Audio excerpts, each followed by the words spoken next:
Well, the City of Ottawa announced on Friday that it won't receive the keys to the $2.1 billion LRT system. Mayor Jim Watson was in Confederation Park that morning to answer questions from reporters. I'm very confident that later next week, we will have the handover ceremony, and at the same time we'll have a technical briefing on how the testing works, because as you know, it's rather complicated with a point system and kilometers, and some days you have to test for 15, others 13, others 11, depending on the time of day, rush hour, and so on.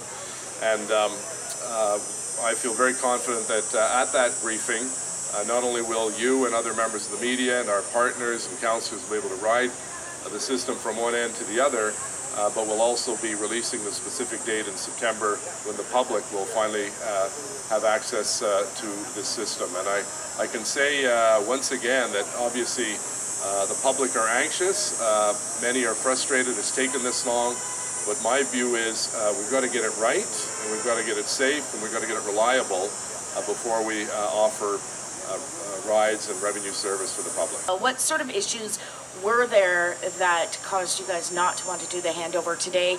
I had heard things about timing, maybe electrical issues, anything we should be worried about? Yeah, I have not specifically gotten into those details. I don't have that expertise. The briefings I receive are at a relatively high level in terms of whether they're ready to go for passenger service or not. You know, we've been building this system for many years.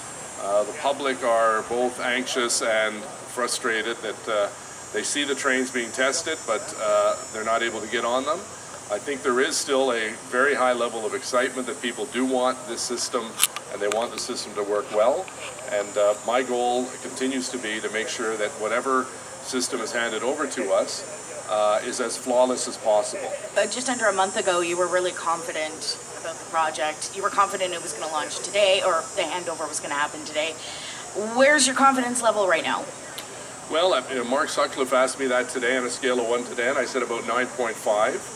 I feel very confident that A, we'll have the handover date this month, and B, we will have passenger service in the month of September, which, as he reminded me, is next month. Mayor, one of the questions you're going to ask over the next few days leading up to the briefing or during the briefing is about how these trains are going to work in the winter. We're seeing reports for the past 2 winters that switch heaters weren't working properly.